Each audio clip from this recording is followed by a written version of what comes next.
What is Scrapple? Scrapple is a traditional dish that's made from pork scraps and trimmings, including organs such as the tongue, heart, liver, and even the head meat. And it's mixed together once it's cooked down with cornmeal and spices, and it's made into a loaf for frying, typically made for a breakfast dish. It originates from the Pennsylvania Dutch, who were German immigrants that settled in Pennsylvania in the 17th to 18th century. The dish was a way to minimize waste and use every part of that pig, which is important in traditional butchering practices. In our family, we take pride in that, using every part of the animal. With pigs, it's no different. So in today's video, we're going to show you how we make our scrapple and what makes ours unique, and it's enrooted in our family practices and traditions. Making a scrapple takes time.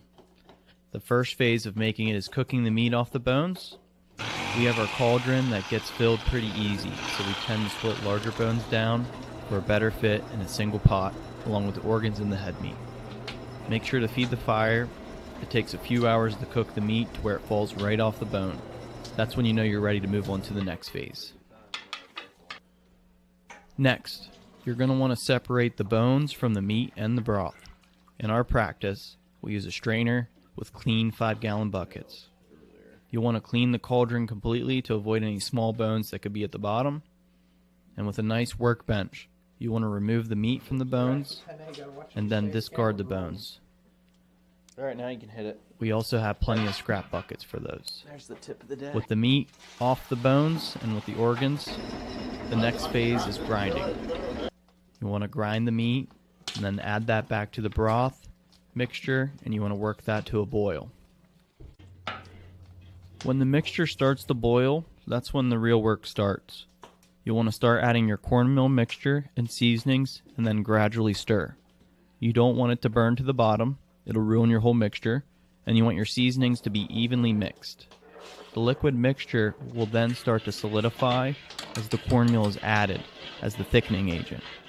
The stirring will get more fatiguing. This is where it benefits you to have a bigger crew because you can get more breaks and you can make sure it's stirred evenly. But once it's a big blob and the flavor's right, you can then take the cauldron off of the heat. Then you can start to scoop the scrapple into pans. In our case, we use 2.5 quart containers and we let it cool overnight. Your scrapple is finished and it's ready to eat. All that's left is to slice that loaf down to serving sizes, sear it in a pan, cook some eggs next to it, and put ketchup or king syrup on, whichever your preference is, and enjoy. Thank you guys for watching. We always appreciate your continued support. Always remember, stay wild.